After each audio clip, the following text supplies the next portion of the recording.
माणगाव तालुक्यात खळबळजनक घटना. अल्पवयीन मुलीच्या निर्घृण हत्येने माणगाव तालुका हादरला. मे महिन्याच्या सुट्टीसाठी आलेल्या 14 वर्षीय मुलीची निर्घृण हत्या करून मृतदेह जंगलात फेकला. एका 15 वर्षीय मुलीची निर्घृण हत्या करून तिचा मृतदेह जंगलात फेकून दिल्याचा धक्कादायक आणि संतापजनक प्रकार रायगड जिल्ह्यातील माणगाव तालुक्यात उघडकीस आला असून या घटनेने माणगाव परिसरात खळबळ निर्माण झाली आहे. माणगाव तालुक्यातील पळसगाव ग्रामपंचायत हद्दीत असणाऱ्या घरोशीवाडी येथे उतेकर कुटुंब उन्हाळी सुट्टीनिमित्त विलेपार्ले मुंबई येथून आपल्या मूळ गावी घरोशीवाडी येथे आले होते.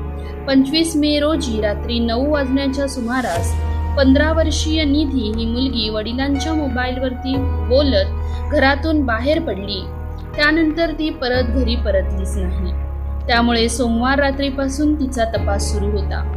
अखेर बुधवार दिनांक 27 मे रोजी घरोशीवाडीच्या जंगलात एका मुलीचा मृतदेह सापडल्याचे समजताच घटनास्थळी निधीच्या वडिलांना बोलवण्यात आले आणि मृतदेह हा निधीचा असल्याची खात्री झाल्यावर निधीची दुर्दैवी अंत झाल्याचा प्रकार उघडकीस आला.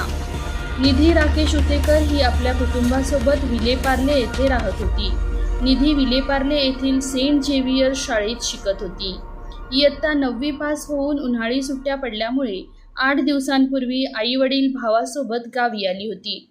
जंगल भागात निर्जन स्थळी निधी हिचा मृतदेह सापडला असून माणगाव पोलीस तात्काळ घटनास्थळी दाखल झाल्याच प्राथमिक तपासात तिच्या अंगावर झालेल्या जखमा पाहता हा खून असल्याचा प्राथमिक अंदाज व्यक्त करण्यात आला आहे.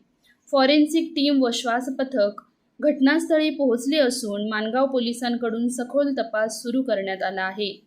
माणगाव उपजिल्हा रुग्णालयात मृतदेह शवविच्छेदनासाठी ठेवण्यात आला असून शवविच्छेदनानंतर अधिक गोष्टींचा खुलासा होऊ शकतो. ब्युरो रिपोर्ट सचिन पवारसह मृणाली जाधव, माणगाव, रायगड.